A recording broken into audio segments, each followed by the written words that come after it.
जी बिल्कुल, खैबर पख्तूनख्वा में जो बारिशों का सिलसिला है वो वक्फे वक्फे से जारी है, जिसके बायस मुख्तलिफ़ अज़ला में काफ़ी ज़्यादा जानी और माली नुकसान हुआ है। इस वक्त हमारे साथ सूबाई वज़ीर ज़राअत सजाद बरकवाल साहब मौजूद है। इनसे जानते हैं कि सूबाई हुकूमत क्या इक़दाम कर रही है, ख़ुद तौर पर जो लोग जिनके घर तबाह हुए हैं या दीगर जो नुकसानात हुए हैं। सर, बहुत शुक्रिया आपके टाइम का। ये बताइए, सूबाई हुकूमत इस वक्त क्या रिलीफ दे रही है जिन अज़ला में जो है सैलाब आया है, क्लाउड बस्ट हुए हैं, इस तरह लैंडस्लाइडिंग हुई है? थोड़ा सा आगाह कर दे सर।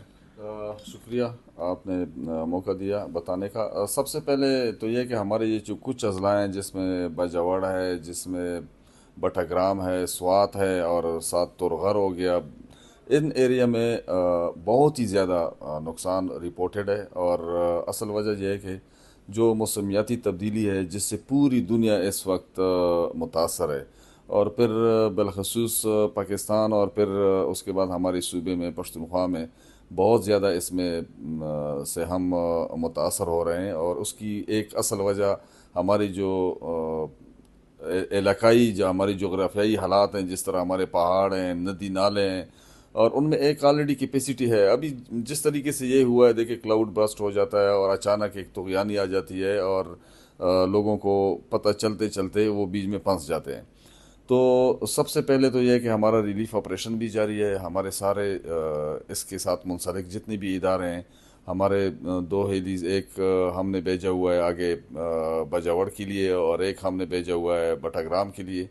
तो वो भी हमारे ऑपरेशन का हिस्सा हैं। लेकिन ये है कि कुछ ये जो मौसमियाती तब्दीलियों का असर है वो इतना अचानक हो जाता है, और इसके लिए हालांकि हमने नोटिस भी जारी किए हुए थे, अलर्ट पहले से जारी किए हुए थे कि इस तरह बेवक्त बारिशें और बहुत ही ज़्यादा तेज़ी के साथ बारिशें, और क्लाउड बस्ट जब हो जाता है अचानक पानी उसी जगह पे गिर जाता है और फिर नाले में आगे चलना शुरू करता है। लोग हालांकि रूटीन की उसमें चल रहे होते हैं, और मेन नुकसान यही हो जाता है कि बिल्कुल वो अनअवेयर पकड़े जाते हैं। और क्रॉप रिपोर्टिंग के हवाले से हमने टास्क दिया हुआ है, और उसका भी पता चल जाएगा कि फसलों को और बाकी जो हमारे एग्रीकल्चर रिलेटेड जितने भी प्रोडक्ट्स हैं उनका कितना नुकसान हुआ है, वो भी हम इसको असेस कर रहे हैं, लगे हुए हैं।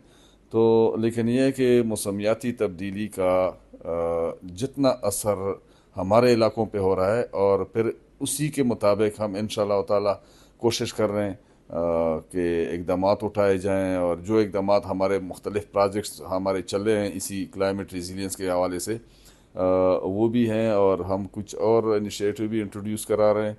तो ये हालात हैं, अल्लाह ताला खैर करेगा। और अल्लाह से दुआ है कि हम इस जो तब्दीली आई है, मौसमियाती तब्दीली, इसको और कम करें या मिनिमाइज़ करें, अपने नुकसानात को मिनिमाइज़ करें, कोशिश में लगे हुए हैं। जी बिल्कुल, जैसा कि आपने सुना कि सूबाई हुकूमत की भरपूर कोशिश है कि जो मौसमियाती तब्दीली के बायस जो असरात मरतब हो रहे हैं इस पर काबू पाया जा सके। इनके मुताबिक सूबाई हुकूमत के 2 हेलीकॉप्टर इस वक्त ऑपरेशन में मसरूफ़ है। जहाँ जहाँ लोग फंसने की इत्तला मिलती है वहाँ पर कार्रवाई की जा रही है। और इनके मुताबिक ये मौसमियाती तब्दीली के आसार है जो जिससे न सिर्फ पाकिस्तान बल्कि खैबर पख्तूनख्वा भी शदीद मुतासर हुआ है। और इनके मुताबिक सूबाई हुकूमत की कोशिश है कि जितना कम नुकसान हो उसके लिए इकदाम किए जाएंगे। जी।